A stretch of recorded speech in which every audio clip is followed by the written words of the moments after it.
Welcome to another week of A Friendly Nudge. So this week we're going to make sausage, kale, and lentil bowls. And I love this.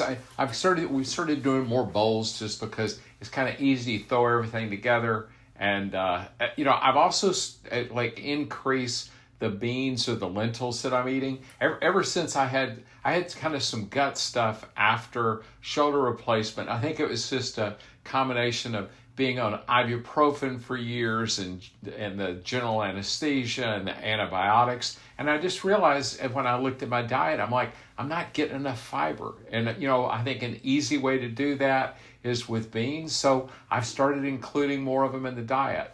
So, I would say with sausage, get the kind of the cleanest version that you can. This was a pork sausage, but, turkey sausage works great, or beef sausage. So anyway, we're going to put this thing together pretty quick.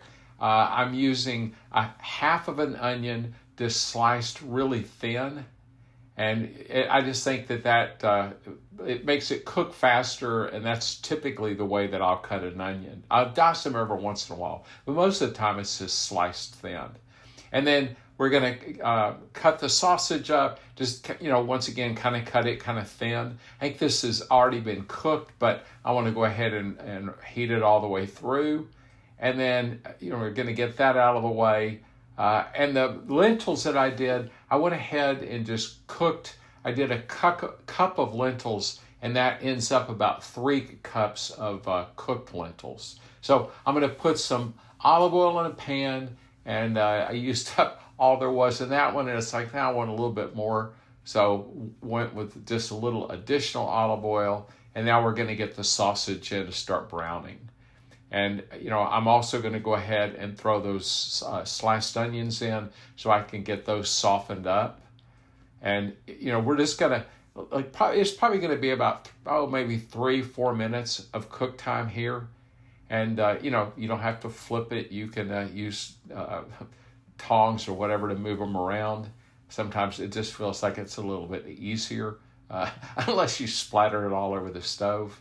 And now I'm going to add the lentils. Like I said, that's about 3 cups. You could use canned ones, but these are just some that I had. They were green lentils that I cooked. And then this is about a half of a bag of chopped kale. And, I'll buy the bunch kale periodically, but what I like about the bag stuff is that it's already been washed. And, you kind of have to, like I'm doing here, every once in a while you'll find a piece that doesn't look all that great. But then that same thing happens if you buy it in a bunch. That was a half a cup of water. This is 1.5 tablespoons of apple cider vinegar, and then just a fat pinch of salt. And then, go ahead and, give it some cracked pepper. And now then the goal is to get the kale kind of worked into everything without spilling it all over the stove. And I more or less managed to do that. There were a few outliers there, but not too bad. But yeah, just kind of, because really since the lentils have already been cooked, you don't have to worry about that. And this stuff was absolutely delicious. And have a wonderful week and play with your food.